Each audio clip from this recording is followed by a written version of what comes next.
ಮೈಸೂರು ಪ್ರವಾಸ ಎಲ್ಲ ಸುಮ್ಮನೆ ನಾನು ಬರ್ತೀನಿ ಯಾವಾಗೂ ಚಾಮುಂಡಿಗೆ, ಚಾಮುಂಡೇಶ್ವರಿ ಮತ್ತೆ ನಂಜನಗೂಡಿಗೆ ನನ್ನ ಮಗಂದು ಮದುವೆ ಫೆಬ್ರವರಿ 6-7ಕ್ಕೆ. ಸೊ ಅದಕ್ಕೆ ನನ್ನ ಖಾಸಗಿ ಕಾರ್ಯಕ್ರಮ ಎಂಗೇಜ್ಮೆಂಟ್ ಆಯಿತು ನನ್ನ ಮಗಂದು ಲಾಸ್ಟ್ ಮಂತ್. ಅದಕ್ಕೇನೆ ಅದ್ರ ಪರವಾಗಿ ದೇವರಿಗೆ ನನ್ನ ವೈಫ್ ಹರಕೆ ಓದ್ಕೊಂಡಿದ್ರು. ಅದಕ್ಕೆ ನಾನು ನನ್ನ ವೈಫು ನನ್ನ ಕಸಿನ್ ಸಿಸ್ಟರ್ ಡಾಕ್ಟ್ರು ನಾವೆಲ್ಲ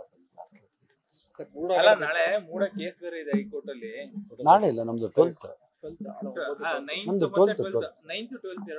9th ಸರ್ಕಾರದಿಂದ ನಮ್ಮ ಅಡ್ವೊಕೇಟ್ ಜನರಲ್ ಇರೋದು, ಬಟ್ ನಮ್ ಮೈನ್ 12th ಇರೋದು. ಸಿದ್ದರಾಮಯ್ಯ ಸಾಹೇಬ್ರದ್ದು 12th ಇರೋದು. ತನಿಖೆ ಎಲ್ಲ ಎಲ್ಲಿ ತನಕ ಬಂತು ಸರ್? ಈಗ ನಡೀತಾ ಇದೆ. ಈಗ ನ್ಯಾಯಮೂರ್ತಿ PN ದೇಸಾಯಿ ಅವರವರ ನಡೀತಾ ಇದೆ ಎಲ್ಲ ಡಾಕ್ಯುಮೆಂಟೇಶನ್ನು ಎಲ್ಲ. ಅದು ಸುಮಾರು ಎಷ್ಟೋ ಲಕ್ಷ ಪೇಜ್ ಇದೆ ಅಂತ ಹೇಳ್ತಾರೆ, ನಾನು ಮರ್ತೋದೆ. ನಾನು ಎಷ್ಟೋ ಲಕ್ಷ ಪೇಜಸ್ ಡಾಕ್ಯುಮೆಂಟ್ಸ್ ಎಲ್ಲ ಕಲೆಕ್ಟ್ ಮಾಡಿ ಪ್ರತಿಯೊಂದು ಯಾವುದೂ ಬಿಡುವಂಥ ಪ್ರಶ್ನೆ ಇಲ್ಲ. ಯಾವ್ಯಾವುದು ಅವ್ಯವಹಾರಗಳು ನಡೆದಿದ್ದಾವೆ ಅವು ಎಲ್ಲನೂ ಮಾಡ್ತೀವಿ. ಸೊ ಎಲ್ಲ ಡಾಕ್ಯುಮೆಂಟ್ ಕಲೆಕ್ಷನ್ ನಡೀತಾ ಇದೆ. ದೇಸಾಯಿ ಅವರವ್ರ ಕಚೇರಿ ಭಾಳ ಅಗ್ರೆಸಿವ್ ಆಗಿ ಕೆಲಸ ಮಾಡ್ತಾರೆ. ರಾಜೀನಾಮೆ ಕೊಟ್ಟರು. ಅಮಾನತಾಯ್ತು. ಆದ್ರೆ ಈ ಹಿಂದೆ ನಟೇಶ್ ಅವ್ರ ಕಾಲದಲ್ಲೂ ಕೂಡ ಈ ಹಗರಣ ಹೆಚ್ಚು ಆಗಿರ್ತಕ್ಕಂಥದ್ದು. ಅವ್ರ ಯಾಕಾಗಿಲ್ಲ ರಕ್ಷಣೆ? ಯಾರನ್ನೂ ರಕ್ಷಣೆ ಮಾಡೋ ಪ್ರಶ್ನೆ ಇಲ್ಲ ಇಲ್ಲಿ. ಯಾವಾಗೂ ಏನಾದ್ರೂ ಒಂದ್ ಮಾಡಿದ್ರೆ ಸಸ್ಪೆಂಡ್ ಮಾಡಿದ್ರೆ ಯಾಕೆ ಸಸ್ಪೆಂಡ್ ಮಾಡಿದ್ರಿ ಅಂತ ಕೇಳ್ತಾರೆ. ಸಸ್ಪೆಂಡ್ ಮಾಡಿಲ್ಲ ಅಂದ್ರೆ ಯಾಕೆ ಮಾಡಿಲ್ಲ ಅಂತ ಕೇಳ್ತಾರೆ. ನೋಡಿ, ಮೊನ್ನೆ ನಾನು ವಿರೋಧ ಪಕ್ಷದವ್ರು ಯಾರೋ ಮಾತಾಡ್ತಾ ಇದ್ರು, ಸಸ್ಪೆಂಡ್ ಮಾಡಿದ ತಕ್ಷಣ ಒಂದು ವಿಕೆಟ್ ಇವಾಗ ಉರುಳ್ತು, ಮಾಡಿದ್ರೇನು ಕಷ್ಟ, ಮಾಡಿಲ್ಲ ಅಂದ್ರೂ ಕಷ್ಟ. ಬಹಳ ಸ್ಪಷ್ಟವಾಗಿದೆ ಸರ್. 2020 ಕೂಡ ಸಾಕಷ್ಟು ದೊಡ್ಡ ಮಟ್ಟದಲ್ಲಿ ಆಗಿದೆ. ಒಂದ್ ನಿಮಿಷ ಕೇಳಿಸ್ಕೊಳ್ಳಿ. ಆ ಆರ್ಡರ್ ಅಲ್ಲಿ ಏನಾದ್ರೂ ಇರ್ಲಿ, ಅದಲ್ಲ ಪ್ರಶ್ನೆ. ನಮಗೆ ಬೇಕಾಗಿರೋದು ಅಪರಾಧಿಗಳನ್ನ ಶಿಕ್ಷೆಗೆ ಒಳಪಡಿಸ್ಬೇಕು ಅನ್ನೋದು ಇರೋದು. ಅದನ್ನ ಆ ಕೆಲಸ ನಾವು ಮಾಡ್ತಾ ಇದ್ದೀವಿ. ಈಗ ಮೇಲ್ನೋಟಕ್ಕೆ ಇದಕ್ಕೆ ಮುಂಚೆ ನಿಕಟಪೂರ್ವಕವಾಗಿ ಯಾರು ಕಮಿಷನರ್ ಇದ್ರು ಅವರು ತಪ್ಪುಗಳು ಎಸಗಿದ್ದಾರೆ ಅಂತ ಹೇಳಿ ರಿಪೋರ್ಟ್ ಕೊಟ್ಟರು ನಮ್ಮ ಇಲಾಖೆಯಿಂದ. ಅದರಿಂದ ಅವ್ರನ್ನ ಸಸ್ಪೆಂಡ್ ಮಾಡಿದ್ದೀವಿ. ಈಗ PN ದೇಸಾಯಿ ಅವರು ಕಮಿಟಿ ಅದು ವಿಚಾರಣೆ ನಡೆಸ್ತಾ ಇದೆ. ಅವ್ರ ವಿಚಾರಣೆಯಲ್ಲಿ ಮತ್ತೆ ಇನ್ಯಾರಾದ್ರೂ ತಪ್ಪಿತಸ್ಥರಿದ್ರೆ ಅವ್ರಿಗೂ ಸಸ್ಪೆಂಡ್ ಮಾಡ್ತಾರೆ. ಅಲ್ಲ ಸರ್, ಅಲ್ಲಿ ಸ್ಪಷ್ಟವಾಗಿ 2009 ಆಚೆಗೆ ಆಗಿರ್ತಕ್ಕಂಥದ್ದು ಏನಿದೆ ಅದರ ಇಲ್ಲಿಗಲ್ ಅಂತ ಹೇಳಿ ಈ ಒಂದು ವಿಚಾರ ಬೆಳಕಿಗೆ ಬರುವಂತದ್ದೇ 2020 ಆಚೆಗೆ ನಡೆದಿದೆ ಅಂತ. ಅದನ್ನೇ ಈಗ ನಾನು ಹೇಳೋದು ನಿಮ್ಗೆ ಅರ್ಥ ಆಗ್ತಾ ಇಲ್ಲ. ನಾನು ಹೇಳೋದು ಸ್ಪಷ್ಟವಾಗಿ ನಿಮ್ಗೆ ಹೇಳ್ತಾ ಇದ್ದೀನಿ. ನಮ್ಮ ಇಲಾಖೆ ಈಗ ತಕ್ಷಣಕ್ಕೆ ಇದು PN ದೇಸಾಯಿ ಅವರು ರಿಪೋರ್ಟ್ ಮೇಲೆ ಎಲ್ಲ ಸಸ್ಪೆಂಡ್ ಮಾಡಿರೋದು ಅವರಿಗೆ. ನಮ್ಮ ಇಲಾಖೆ ಆಂತರಿಕ ವಿಚಾರಣೆ ನಡೆಸ್ತಲ್ಲ, ಆಂತರಿಕ ವಿಚಾರಣೆ ನಡೆಸಲ್ಲ. ಇಲ್ಲ, ನಾವು ಮಾಡಿಲ್ಲ. ನಾವು ಅಷ್ಟೇ.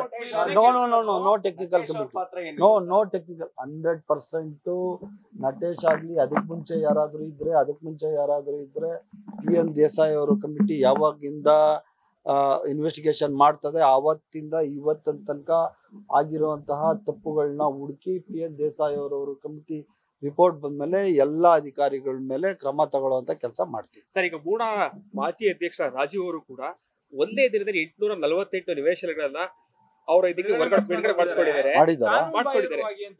ಈಗ ನಾನು ಒಂದು ನಿಮ್ಗೆ ಸರ್ಕಾರಕ್ಕೆ ಪತ್ರ ಕೊಟ್ಟಿದ್ದಾರೆ ಸರ್. ಈಗ ನಾನು ಒಂದು ನಿಮ್ಗೆ ಸ್ಪಷ್ಟವಾಗಿ ಹೇಳ್ತೀನಿ. ನಾನು ಅರ್ಬನ್ ಡೆವಲಪ್ಮೆಂಟ್ ಮಿನಿಸ್ಟರ್ ಆಗಿ PN ದೇಸಾಯಿ ಅವರವರ ಈ ಒಂದು ವಿಚಾರಣಾ ಆಯೋಗ ಶುರು ಆದ್ಮೇಲೆ ಇದ್ರ ಬಗ್ಗೆ ನಾನು ಯಾವುದು ಇನ್ವಾಲ್ವ್ಮೆಂಟ್ ನಾನು ತಗೋತಾ ಇಲ್ಲ. ನಾನು ಅದ್ರ ಬಗ್ಗೆ ಮತ್ತೆ ಹಸ್ತಕ್ಷೇಪ ಮಾಡಿ ಏನೋ ಮಾಡಿದ್ರು ಅಂತ ವಿರೋಧ ಪಕ್ಷದವರು ಆಪಾದನೆ ಮಾಡ್ತಾರೆ ಅಂತಾನೆ ನಾನು ಯಾವುದ್ರ ಬಗ್ಗೆನೂ ನಾನು ಆ ಆಯೋಗಕ್ಕೆ ಏನು ಮಾಹಿತಿಗಳು ಹೋಗ್ತದೆ ಅದೇ ಅವ್ರ ಹತ್ರನೇ ಇರಲಿ ಅಂತೇಳಿ ಯಾವುದೇ ಇದ್ರ ಬಗ್ಗೆ ನಾನು ತಲೆಯನ್ನ ನಾನು ಕೆಡ್ಸ್ಕೊತಾ ಇಲ್ಲ. ನಾನು ಏನಿದೆ ಅದನ್ನು PN ದೇಸಾಯಿ ಅವರು ವರದಿ ಬಂದ್ಮೇಲೆ ನಾವು 848 ಸೈಟ್ಗಳು ಒಂದೇ ದಿನದಲ್ಲಿ ಬಿಡುಗಡೆ ಆಗೋದಕ್ಕೆ ಸಾಧ್ಯ ಇದೆಯಾ ಮೂಡದಲ್ಲಿ ಅಂತ ಗೊತ್ತಿಲ್ಲ ನನ್ಗೆ. ಅದನ್ನ ಈಗ ನೀವ್ ಹೇಳ್ತಾ ಇರೋದೆ, ನನ್ಗೆ ಇದ್ರ ಬಗ್ಗೆ ಗೊತ್ತೇ ಇಲ್ಲ. ಈಗ ನೀವ್ ಹೇಳ್ತಾ ಇರೋದೆ, ನೀವ್ ಹೇಳಿದ್ರೆ ಬೇಕಾದ್ರೆ ನಾನು ವಿಚಾರಿಸ್ತೀನಿ. ಬಟ್ ಆದ್ರೆ ಕಾರ್ಯದರ್ಶಿಗೆ ಪತ್ರ ಹೋಗಿದೆ ಸರ್. ಯಾವಾಗ? 2022ರಲ್ಲಿ ನಾನು ಮಂತ್ರಿ ಆಗಿಲ್ಲ. ಅಲ್ಲ ಸರ್, ಇಲ್ಲ ಇಲ್ಲ, ಯಾರಿಗ ಹೋಗಿದೆ ಮಾಹಿತಿ? ಕಾರ್ಯದರ್ಶಿಗೆ ಹೋಗಿದೆ. ಯಾವಾಗ ಹೋಗಿದೆ? 2022 ಇಲ್ಲ, ನನಗೇನು ಅದ್ರ ಬಗ್ಗೆ ಗೊತ್ತಿಲ್ಲ, ವಿಚಾರಿಸ್ತೀನಿ. ನೀವ್ ಹೇಳ್ತಾ ಇದೀರಲ್ಲ, ನೀವ್ ಹೇಳಿದ್ರೆ ನಾನು ಒಂದು ಮಾತು ನಿಮ್ಗೆ ಸ್ಪಷ್ಟವಾಗಿ ಹೇಳ್ತಾ ಇದ್ದೀನಿ.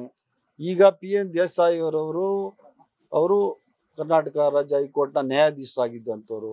ಈ ನ್ಯಾಯಾಂಗ ತನಿಖೆ ನಡೀತಾ ಇರ್ಬೇಕಾದ್ರೆ ನಾನು ಇದ್ರ ಬಗ್ಗೆ ಸ್ಟೇಟ್ಮೆಂಟ್ಸ್ ಮಾಡೋದು, ನಾನು ಇದಕ್ಕೆ ಡೈವರ್ಷನ್ಸ್ ಕೊಡೋಕೆ ನಾನು ರೆಡಿ ಇಲ್ಲ. ಆದ್ರೆ ನ್ಯಾಯಯುತವಾಗಿ ಏನ್ ಮೂಡಲ್ಲಿ ತಪ್ಪುಗಳು ನಡೆದಿದೆ, ಆ ಎಲ್ಲಾ ತಪ್ಪುಗಳಿಗೂ ಯಾರ್ಯಾರು ತಪ್ಪಿತಸ್ಥರಿದ್ದಾರೆ ಅವ್ರಿಗೆಲ್ಲರಿಗೂ ಶಿಕ್ಷೆ ಕೊಡುವಂತ ಕೆಲಸ ಮಾಡಿ. ದೇವಸ್ಥಾನ